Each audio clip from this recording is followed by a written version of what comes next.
এক নম্বর ম্যাথটা দেখো, একের যে ম্যাথটা দেওয়া আছে সেটা হচ্ছে কত, 3x minus 5, 3x minus 5 to the power কত, 4।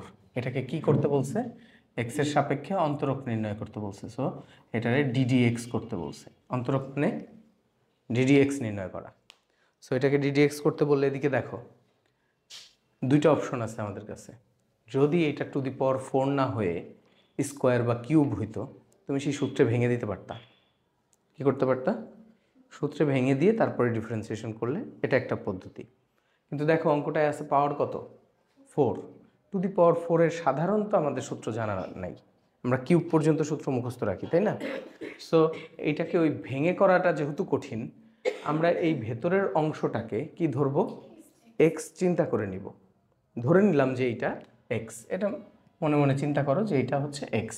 তাহলে এই পুরোটা আমরা এখন কি চিন্তা করি, এক্স টু দি পাওয়ার 4। তাহলে x to the power n এর যে ডিফারেন্সিয়েশনের সূত্র DDX of x to the power n কি, n x to the power n minus 1। So এই ফর্মুলা যদি আমরা এখানে অ্যাপ্লাই করি, এই পুরো জিনিসটাকে এক্স চিন্তা করে, তাহলে পাওয়ার 4 সামনে আসলো, এক্স হচ্ছে 3x minus 5 to the power 4 minus 1, ঠিক আছে কিনা? কিন্তু আমি যেটাকে এক্স ধরছি ওইটা তো আসলে এক্স না, এক্স ছাড়া ওইটা যদি অন্য কিছু হয় তখন ওইটাকে চেইন রুল যেটাকে বলে সেটা হচ্ছে এই যেটা এক্স ধরে নিছো ওইটা এক্স না হয়ে অন্য কিছু হলেই সেটাকে ডিডিএক্স করে কি করতে হবে, গুণ করে দিতে হবে এর সাথে। আবার ডিডিএক্স করে এর সাথে গুণ করলাম, তাহলে 3x মাইনাস 5কে আমি এক্স চিন্তা করছিলাম, ওইটাকে ডিফারেন্সিয়েশন করে এর সাথে গুণ করে দিলাম। বুঝতেছো তো? এটার সূত্র তার ব্র্যাকেটে থাকুক।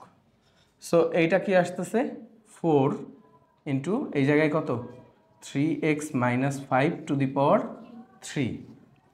আর এইটা 3xকে ডিফারেন্সিয়েশন করলে কি হয়, 3, কারণ 3 তো সহগ সামনে যাবে চলে। আর এক্সকে ডিফারেন্সিয়েশন করলে কি হয়, 1। আর 5কে ডিফারেন্সিয়েশন করলে 0। সো এখানে আমি আরেকটা 3 গুণ আকারে পাচ্ছি। তো এই 3 আর এই 4 গুণ হয়ে কত হলো, 12, 3x মাইনাস 5 টু দি পাওয়ার 3 বা কিউব যাই বলো, এটাই হচ্ছে আমাদের অ্যান্সার। বুঝা গেছে? বুঝছো? এই যে এইটাকে ডিফারেন্সিয়েশন করে আমরা একটা 3 পাইলাম, এটা তো এখানে গুণ আকারে আছে। এখন গুণ আকারে এই 3 আর 4 গুণ করে সামনে বসাই দিছি, আর কিছুই করি নেই। বুঝছো? এরপরে দেখো e to the power 3x, এর পরেরটা আছে কি, ই to the power 3x ddx করতে বলছে। তো ddx of e to the power 3x আমরা কি বলতে পারি, ই টু দি পাওয়ার 3x এর ক্ষেত্রে এদিকে খেয়াল করো, এই পুরো 3xটাকে আমি মনে মনে কি ধরে নিলাম, এক্স। তাহলে ই টু দি পাওয়ার এক্সকে ডিফারেন্সিয়েশন করলে আমরা জানি ই টু দি পাওয়ার এক্সই হয়, তাহলে ই to the power 3x E to the পাওয়ার 3xই হবে। কিন্তু 3x তো এক্স না, এটাকে আমি এক্স চিন্তা করে নিচ্ছি। অতএব ডিডিএক্স অফ 3x এর সাথে গুণ করে দিতে হবে। তাহলে 3xকে ডিফারেন্সিয়েশন করলে আবার কি আসবে, 3 আসবে। তাহলে আমরা টোটালটাকে এইভাবে লিখবো, 3 ই টু দি পাওয়ার 3x, কারণ এই 3টা গুণাকারে, তো সামনে পিছনে যেখানেই লেখো গুণাকারে লিখলে তো হয়ে যাচ্ছে। এটাই আমাদের অ্যান্সার। অনেক ক্ষেত্রে এটাকে একটা ফর্মুলা হিসাবে মুখস্থ করায়। এদিকে দেখো e to the power m x, এরকম ফর্মুলাও তোমরা দেখবা, e to the power m এক্সের ফর্মুলা আছে, সেক্ষেত্রে শিখায় m e to the power m x হয়। বুঝতে পারছো কি হয়, m e to the power m x কীভাবে আসছে? এখন তুমি এই যে এই অঙ্কটা যেহেতু জানো, এটা তুমি নিজেই করতে পারতেছো। E to the power m এক্সকে ডিফারেন্সিয়েশন করলে e to the power M এক্সই হয়েছে, কিন্তু এম এক্স তো এক্স না, এটাকে ডিফারেন্সিয়েশন করলে আবার একটা এম আসছে, ওটা দিয়ে গুণ করে দিছে। এটাকে ফর্মুলা হিসাবে মুখস্থ করায়, কিন্তু আমার মনে হয় এইভাবে চেইন রুলের মাধ্যমে অঙ্কটার অঙ্ক হিসাবে শেখো। ফর্মুলা হিসাবে এত ফর্মুলা মুখস্থ করলে বিপদ হবে। এরপরেরটা দিছে হচ্ছে, এটা উপরেরটা তো করা হয়েছে না, এর পরেরটাই দিচ্ছে হচ্ছে e to the power root x. এদিকে দেখো e to the power root x DDX করতে বলছে। So DDX of e to the power root x কী হবে তোমরা বলো? E to the power root x তো e to the power root এক্সই হবে, কিন্তু ডিডিএক্স অফ রুট এক্স আরেকটা হবে। বুঝতেছ? রুট এক্স তো এক্স না, বুঝতেছ? সো এইখানে আমরা এখন কি লিখব, e to the power root x, আর এটা হচ্ছে 1/√x to root x, root এক্সকে ডিফারেন্সিয়েশন করলে 1/2 রুট এক্স হয়। সো টোটালটা আমরা কি পাচ্ছি তাহলে সাজায় লিখলে 1/2 রুট এক্স আর 1 into e to the power root x, e to the power root x, এইভাবে সাজায় লেখা যায় না? গুণ গুণ করে দিলাম আর কি, সিম্পলি। বুঝতে পারছো?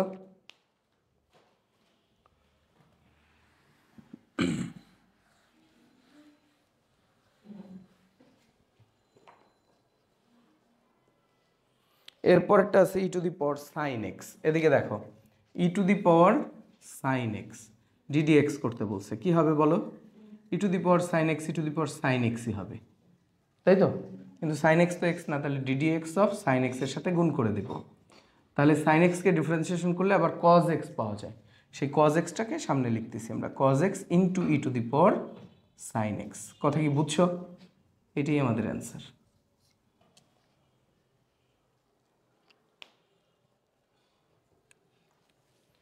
এরপর এগুলো সব একের বিভিন্ন অঙ্ক ছিল। এবার 2 নাম্বার দেখো, 2-এ বলছে সাইন এ এক্স, সাইন এ এক্স, এটাকে আমাকে ডিডি এক্স করতে বলছে। খেয়াল করো, তাহলে সাইন এ এক্স এর এই এ এক্সকে আমি কি চিন্তা করতেছি? এক্স। তাহলে সাইন এক্স, এটা তাহলে আমরা এখন মনে মনে ধরতেছি সাইন এক্স, তাহলে কি হবে? কজ এক্স, এখানে এক্স হচ্ছে এ এক্স, কিন্তু এ এক্স তো এক্স না, তাহলে DD x of A x হচ্ছে, তাই না? এ এক্সকে ডিফারেন্সিয়েশন করলে কি হয়? এ এক্সকে ডিফারেন্সিয়েশন করলে আরেকটা এ আসে, অতএব এ কজ এ এক্স, এটি হচ্ছে এটার অ্যান্সার। বুঝছো না বুঝো নাই? এইটাকেও ওই যে ই টু দি পাওয়ার এম এক্সের একটা সূত্র বললাম না, এরকম সূত্র হিসাবে মুখস্থ করায়। এদিকে দেখো, সেটা কি?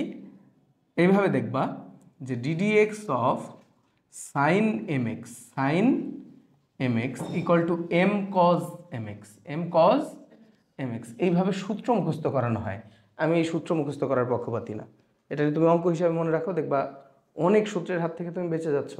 কারণ সাইন কজের আরও এক সেট সূত্র তোমার মুখস্থ করতে হচ্ছে এম দিয়ে, বইতে আছে দেখবা।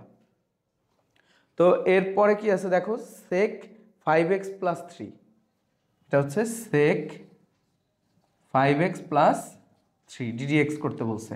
তাহলে সেক এক্সকে ডিফারেন্সিয়েশন করলে কি হয় মনে আছে?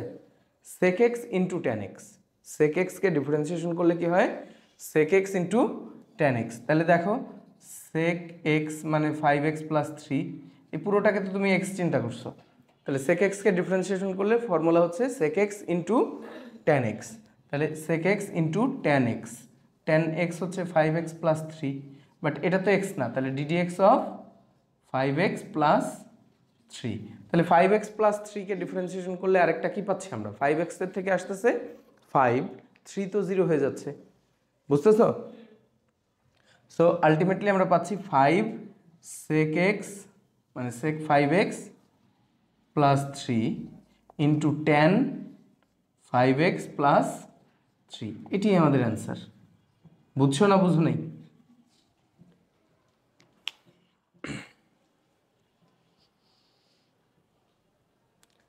এই 2-এর এটা ছিল দ্বিতীয়টা, 2-এর তৃতীয়টা একেবারে হুবহু সেম অঙ্ক, শুধু ট্যান দিয়ে দিছে। দেখো, tan a x plus b d d x of tan a x plus b, তাহলে কি হবে বলো? ট্যান এক্সকে ডিফারেন্সিয়েশন করলে সেক স্কোয়ার এক্স হয়।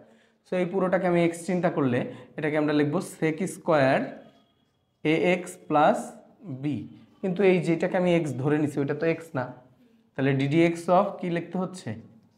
এ এক্স প্লাস বি। বুঝতেছো? তাহলে আমরা এখান থেকে আবার একটা কি পাচ্ছি বলো? এ, অতএব a into sec square x, sorry sec square a x plus b, পুরোটা হচ্ছে আমার অ্যান্সার। বুঝতেছো তো? এর পরেরটায় একটু ডিফারেন্ট আছে, কজ এক্স ডিগ্রি। এদিকে দেখো, cos x degree d d x করতে বলছে। মনে রাখতে হবে ডিগ্রিতে রেখে কখনো আমরা ডিফারেন্সিয়েশন করব না, কি রেখে? কিসে নেব? Radian.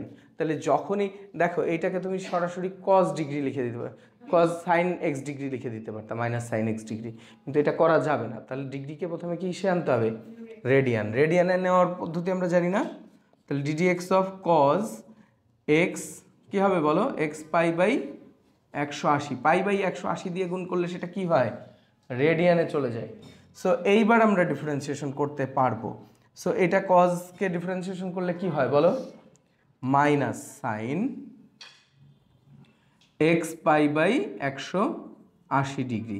But x pi by 180 degree পুরোটা তো এক্স না, তখন আমাদের ডিডি এক্স অফ কী করতে হবে আবার? এক্স পাই বাই 180 ডিগ্রি, এটা মানে 180, এটা আমার কি করতে হবে? ডিফারেন্সিয়েশন করে গুণ করে দিতে হবে। এই পুরোটা তো পাই বাই 180 তো কি সহগ, এক্সকে ডিফারেন্সিয়েশন করলে কি হয়? 1। সো আমরা পাচ্ছি কত? এটাকে ডিফারেন্সিয়েশন করে কি পাচ্ছি? Pi by 180। সেই পাই বাই 180 সামনে গুণ করে দাও, তাহলে মাইনাস তো ছিলই, pi by 180 sine x pi by 180, এইটাই আমার অ্যান্সার। বুঝছো না বুঝো নাই?